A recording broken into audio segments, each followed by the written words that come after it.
On ne s'en prend jamais à un enfant. Jamais. Quelles que soient les circonstances. Même avec l'excuse de la guerre.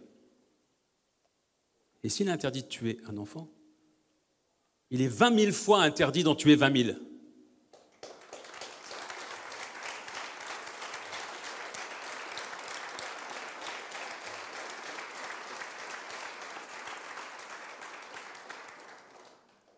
C'est incroyable ce chiffre qui vient de résonner. 20 000 enfants. Je ne sais même pas si on arrive à réaliser ce que ça signifie.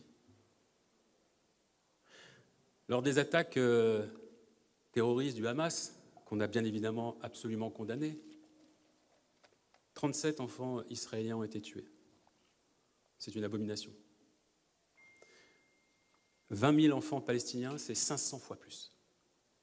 500 fois. C'est ça, le prix de la vengeance pour Israël? Et ce sont les enfants qui doivent payer en tuant 500 fois plus. C'est de la folie, c'est de la barbarie, ce sont des crimes, et les criminels devront être punis.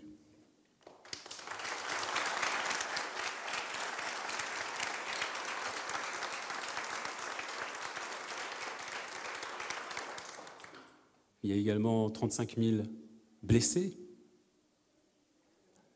Alors, les orphelins, bien sûr, j'allais en parler. 17 000 orphelins. C'est-à-dire qu'ils ont perdu leurs deux parents. 22 000 enfants qui ont perdu un père ou une mère. Les enfants amputés. Des milliers d'enfants amputés, souvent à vif, sans anesthésiant. Chaque jour, il y a 10 enfants qui perdent une jambe ou les deux jambes à Gaza. Gaza compte désormais le plus grand nombre d'enfants amputés par habitant au monde. Et puis à la famille maintenant, et 80% des personnes qui meurent de faim sont des enfants ou des nourrissons. C'est le sujet. Il n'y a pas d'autre sujet qui dépasse celui-ci aujourd'hui.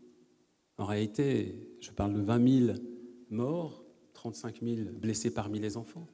Mais il y a 1 million d'enfants à Gaza. Et il y a 1 million de victimes parmi ces enfants.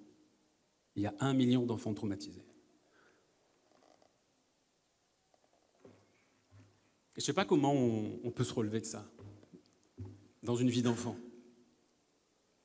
D'avoir vu ses parents se faire tuer, ses amis. Je ne sais pas comment on fait quand on grandit au milieu des morts.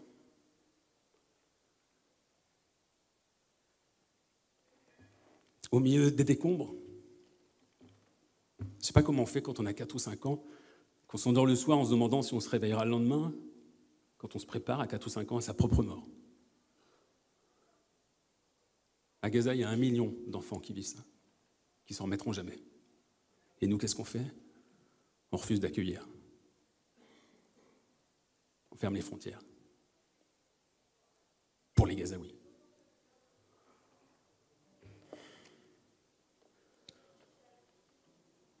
C'est pour ça qu'on a dédié cette 3e édition de nos universités aux victimes de Gaza et aux enfants en particulier, parce qu'on pense que l'Occident ne se relèvera jamais tout à fait de son énorme faute morale à leur égard.